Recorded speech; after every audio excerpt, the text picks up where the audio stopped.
Welcome back to the show, everybody. Once again in the red shed, and it's moving day. As many of you noticed in prior episode when we finished building the storage loft, not only had the Swamp Angel found a place here, the Iron Mistress landed here as well. And the most commonly asked question over and over and over and over and over again was, how do you run tracks on the concrete floor without scarring it up? So really easy. This used to be a 60-foot long piece of old flat building that wasn't any good anymore, so I cut it into 4 15-foot sections, and for the straight runs I lay this stuff out and the tracks don't go through it. It protects the concrete very, very well. And then when we have to make a turn to come in here, old plywood scraps, lay those out on the floor, and as you turn they will slide across the floor with the track that is not moving, and it all works just fine. So the other night when I hauled the Iron Mistress up here, it was getting rather late, as you'll see, but I set the camera up here on a tripod and caught some of the action, at least, of running that one in. So you'll see us employ all those tactics there, and then we'll go home for the second load of equipment bound for the red shed.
So next up is the little Cat 10.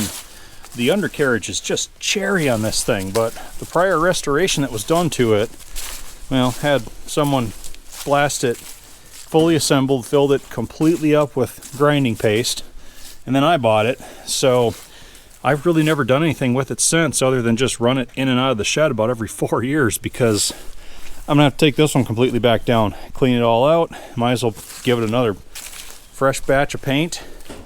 But for now, let's make it bark. All right, neutral, switch on, give it some fuel.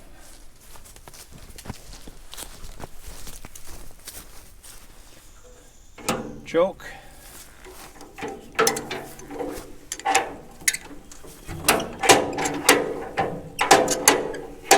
This thing's so low to the ground.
There, we let it run out of fuel.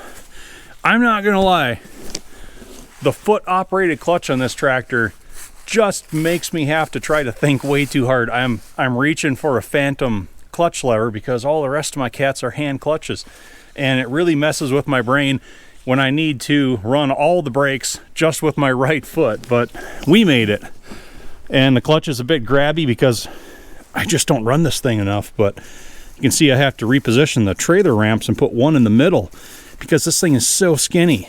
And that's another reason why I don't really take it out much, is it's so much just get it on and off the trailer. But all right, so we got the 10, and we've got quite a load. We got the track press on here, which is another piece of machinery equipment I'm glad to have, but I hope I never have to use again. 3 sets of brand new Cat D2 track chains that I don't have any time to do anything with. A couple Farmall fuel tanks. Here's a toolbox that can come in handy.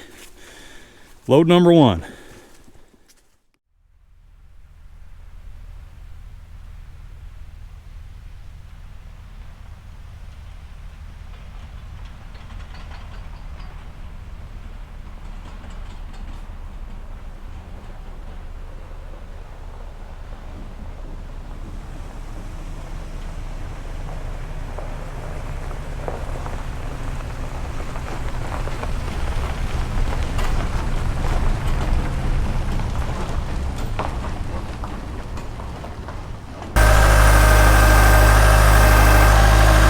Track press is heavy.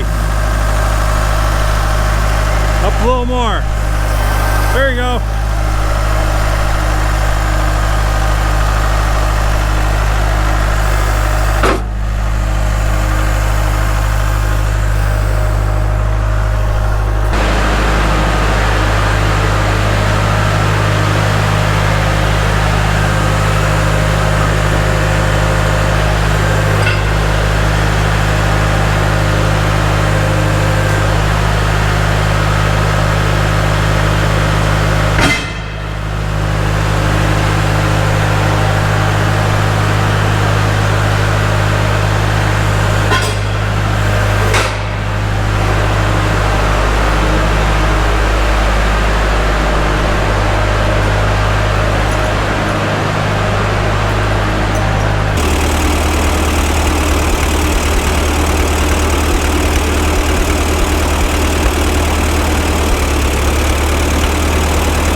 and there it sits. Man, the clutch is grabby in this thing. It just doesn't ever get driven enough. And I'm not gonna lie, whenever I'm on that, I feel a little bit like Chris Farley when he was singing Fat Man in a Little Coat. Even the tracks are little.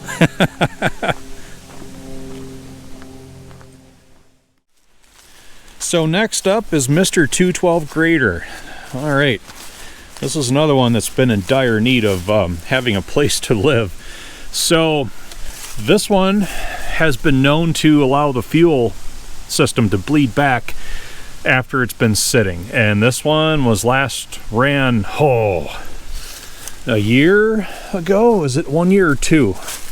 I think it was last year we ran this. So, all right, I'm gonna need both hands for that air cleaner top. We'll pull the hood off of here because I'm pretty sure we're gonna need to do a fuel system bleed.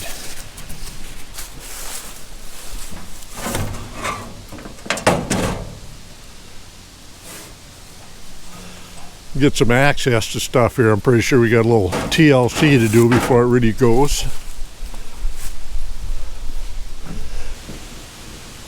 Turn the gas on. First time in a couple of years. It's been a while.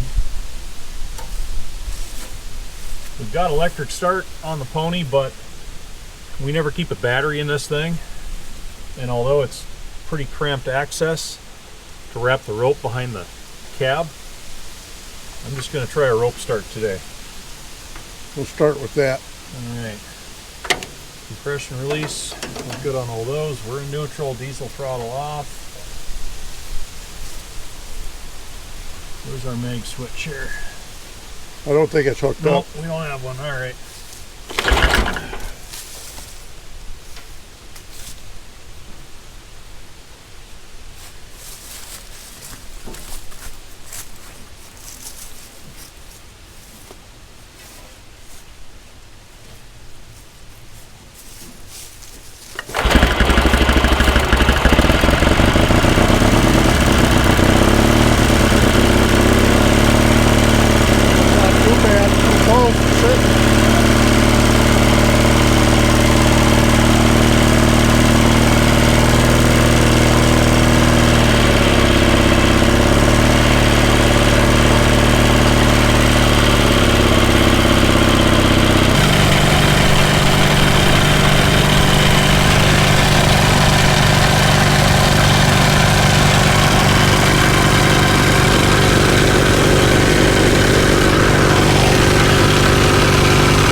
Had trouble getting this thing started after sitting for so long. Have to keep bleeding the pumps out. Might have to get into injectors too.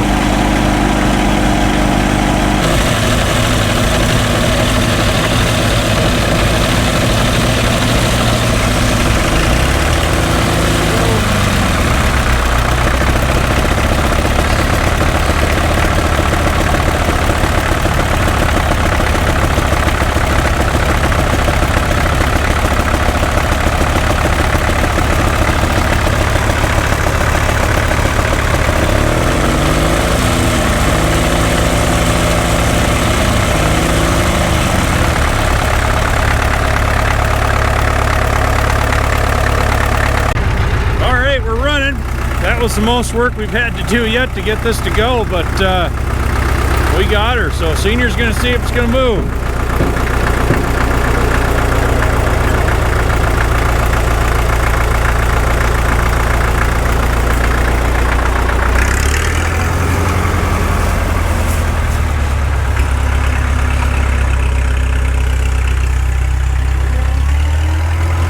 We're rolling.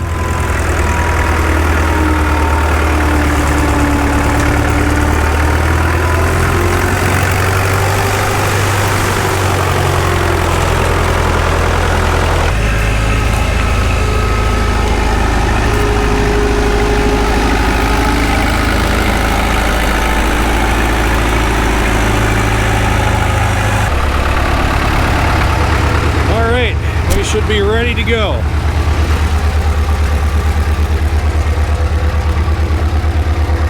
Find a place for you guys there. That might work.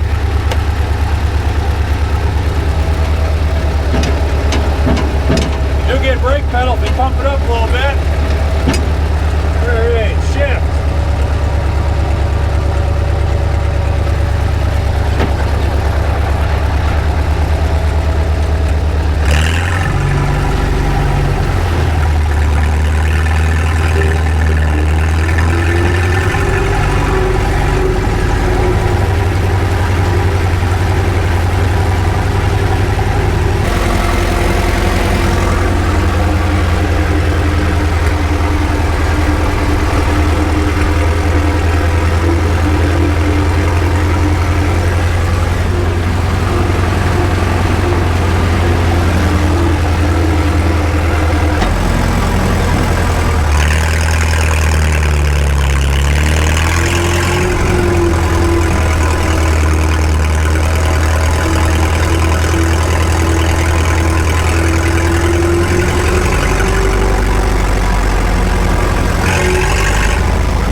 Let's do a quick comparison. Buddy Bob's Cat 12 and the 212.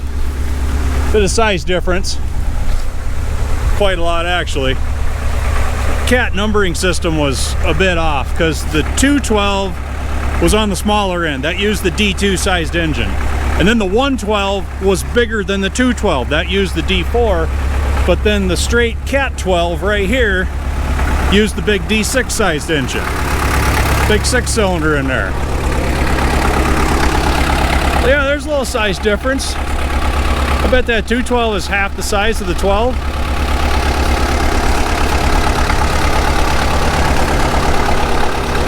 Nice comparison though.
All right, this one's finally in out of the weather. So the Super W4 is next. This one's been a pretty good runner.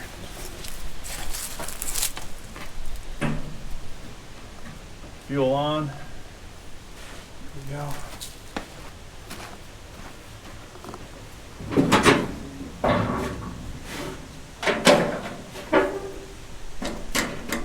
Little throttle here. Choke.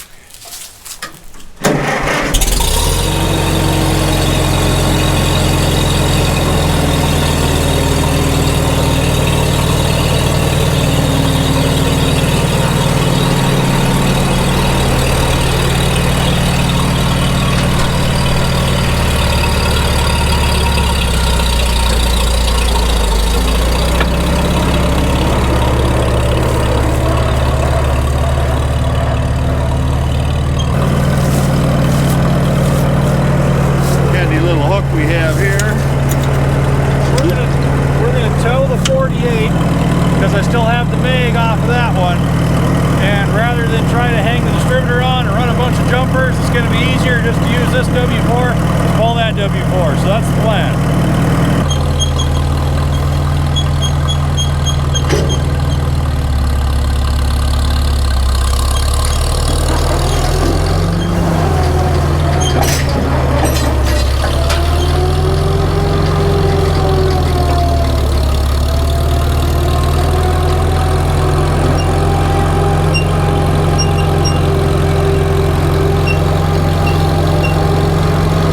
Test the brakes here.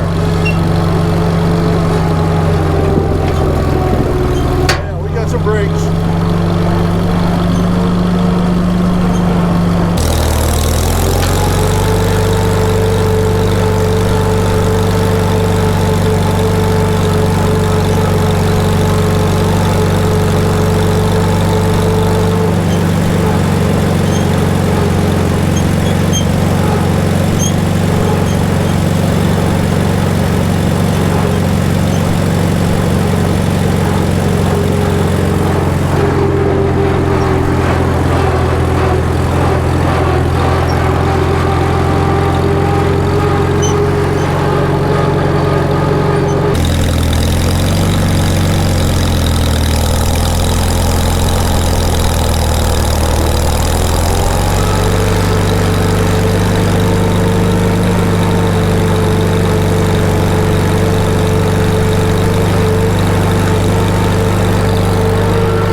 Ride the brakes here a little bit to keep that chain tight.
out of gas.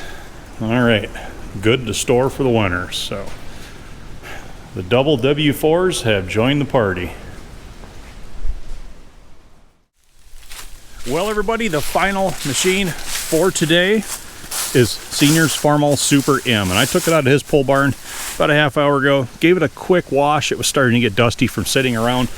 I had this one out rather recently, earlier this summer, when I put those IH style front hubs and wheel weights on the Norden wide front end. So we've got it back to looking good, nice and shiny, ready to go to its new home.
There, another dry carburetor. Ready to store for the winter. And finally something without a jerky clutch. Smooth as silk. You done a good job on that one, Senior. All right, there's the lineup, plus the 212 grader. Now, this isn't everything that's gonna go in. I've got another, we got 3 more D2s that could go in here. We'll put Senior's D2 in here. We need to keep that at home for another couple of weeks. We have a couple of jobs that might come in handy for, as well as Senior's Ford 8N. We want to keep that one rather local as well. But everything else in here now is good for the winter. So a couple more machines left, but for the most part, we got the ones stored that really needed it. So hope you all had fun today watching the show. I had fun. I don't know about Senior. He made a lot of trips back and forth with me today. Yeah, he keeps you busy. So I'll let you all go. As always, thank you all for watching. Hope to see you all back again.